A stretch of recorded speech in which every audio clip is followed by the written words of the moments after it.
Russia and Ukraine are accusing each other of shelling, but both of you want the IAEA to visit. So what happens now? I'm not sure that Ukraine wants to visit the IAEA as much as we do, although they claim the opposite. We had an opportunity to have the IAEA visit as early as last June, beginning of June, and we made everything possible on the conditions for the IAEA to visit. But the visit did not happen because of the position of Kyiv and the position of its Western sponsors at that time, and the position of the UN Secretariat, who cited reasons of security concerns, and the reason didn't happen. Now it's so obvious what is happening, and even the Western sponsors of Kyiv did not dare today say anything which they initially sort of tried to say and invent a theory that as if Russia is shelling itself, is shelling its own personnel, which is guarding the station, as well as the city of Energodar. They refrained from doing that. Of course, they demonstrated the miracles of resourcefulness, trying to avoid calling a spade a spade, but still they didn't mention it. Only the Ukrainian representative said that it is Russia who is shelling the station which it is controlling. Does Russia consider the nuclear power plant to be a civilian object? Nuclear power plant is a civilian object, and that's why Russia is guarding that object to prevent it from being damaged, because we know the consequences, and we warn about the potential consequences if the shelling of the station one day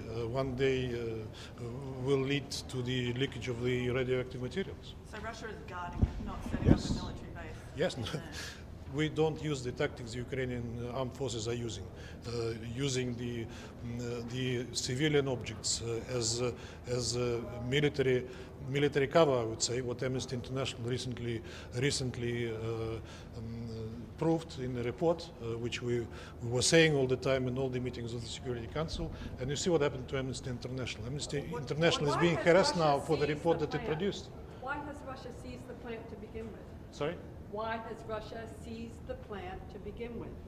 To prevent, to ensure, to safeguard the plant, to continue, to ensure its continued operation, which is doing. But it's no it's longer safe. It's producing electricity and is exporting it as it used to export it before. So what do you think about the proposal from the Secretary General for a demilitarized zone? I spoke about it in the station. To demilitarize the station would make it prone to whoever wanting to visit it, so to say, with what purposes and what aims, nobody knows. We cannot exclude any provocations, terrorist attacks on the station. We have to preserve the station. That's why. So how do you make it safe then for IAEA inspectors to go Well, in? that depends on the Ukrainian side. They first of all should stop shelling the station, which they are doing, recklessly.